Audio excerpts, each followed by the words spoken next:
Now kick it out. And if the guy is wide open with his feet set, then you take that shot. But that's just bad basketball, man. To your point, it's about getting the mismatch at the end of the game.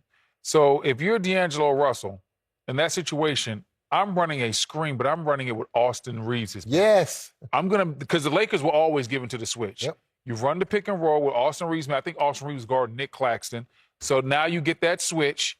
Now you attack Austin Reaves' feet, and you don't settle for a step-back three unless you create great space. Attack Reaves' feet, try to get down the basket, maybe get a floater and one or anything of that nature. And guess what? Even if you miss it, when you go down the lane, you got Nick Claxton being guarded by a guard. You might get a tip in or something of that nature. Just bad basketball. So I didn't like the execution. I didn't like the shot. I didn't like anything about that last possession for. And what the coach could have done with like 12 seconds or 10 seconds when he saw what was happening, you call a timeout and put him into a play. Because you can see right then what D-Lo was getting ready to do. And if you wasn't comfortable with that, I wouldn't have been comfortable, not with that matchup.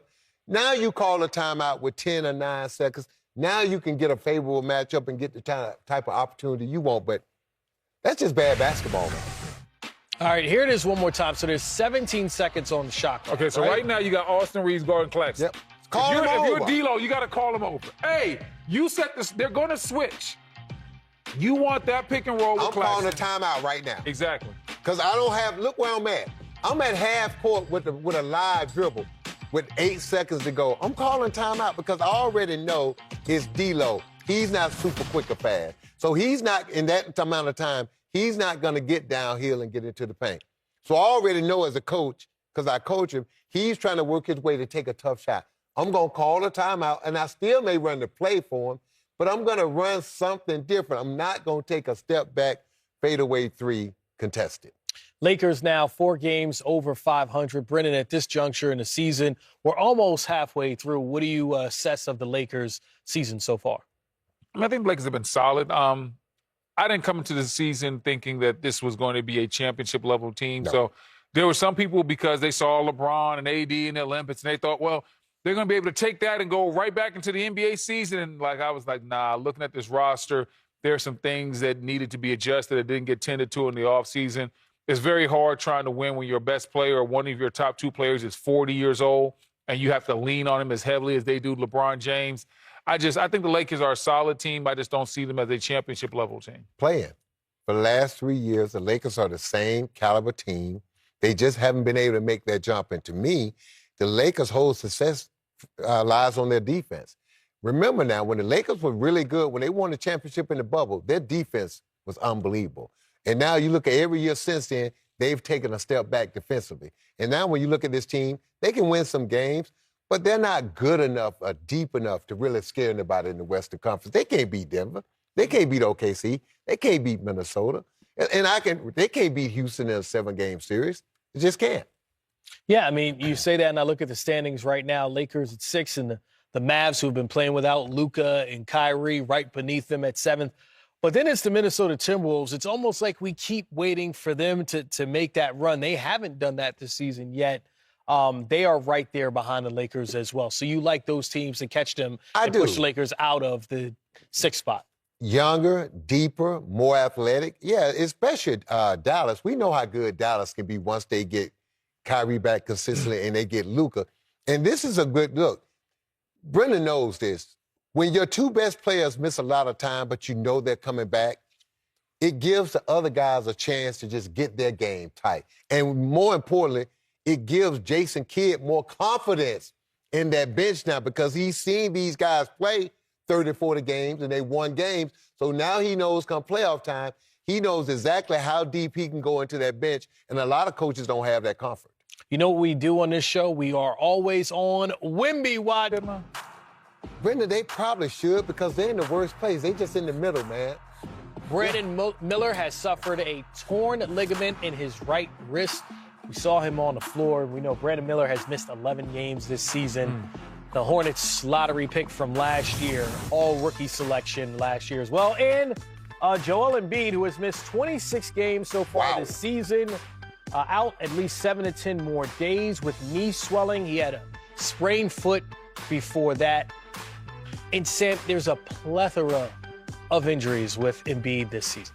And last season. Yeah, he's missed a lot of games. My only concern is, and this is the thing that, and I know with the plan, Joel Embiid's going to miss a lot of games. Philadelphia can hang around, and get into that play-in. And then all of a sudden, if he gets healthy, and then they're playing right now, we could see a Philadelphia 76ers team in the play-in, playing in the first round against a Boston or a Cleveland. They won't be playing long. Well, how about this? As of today, they're not in the play-in. No. Sitting outside of the play-in. Philadelphia 76ers with Maxey and, of course, Jared McCain out for the season. But you would figure if they get Joel Embiid back, they should make a run for the play-in. When you think, Brendan? They might make a run for the play-in, but they will. I don't have high expectations for this team. Yeah. With Joel Embiid being in and out the lineup, missing the amount of time that he's missed, when he does come back, he's not going to be playing in back-to-backs. They're still going to have to rest him on a certain amount of nights. That does something for team continuity, camaraderie, all of that. I just don't see it with this Philadelphia team. I love the way Maxey's playing. Paul George hasn't looked like hasn't looked like the Paul George that I'm used to seeing. And you talk about them missing McCain. I think when you look at the top of the Eastern Conference, when you look at the Cavs and the Bostons and the Knicks, even a team like Milwaukee, I just don't see Philly competing with those guys. And Brendan, to your point, the clock is ticking for Philly. I mean, Paul George is on spring chicken. The teams that you just mentioned, they're all young. Yeah. They're going to be good for the next 5, 6, 7 years. You look at Philadelphia, you look at Joel Embiid's age, you look at his injuries, you look at Paul George's injuries and age. Hey, man, this year, maybe next year, but Brendan, they got this year and next year to try to get a run or get a championship. After that, 3 years from now, I just don't see it. Well, guess what? They might have next year. They don't have this year. The clock has expired on man. our show, Sam. How about that? The night is over. That's Brendan Haywood. That's Sam Mitchell. I'm Chris Miles. Thank you. The first dunk ball will be topping or the second one?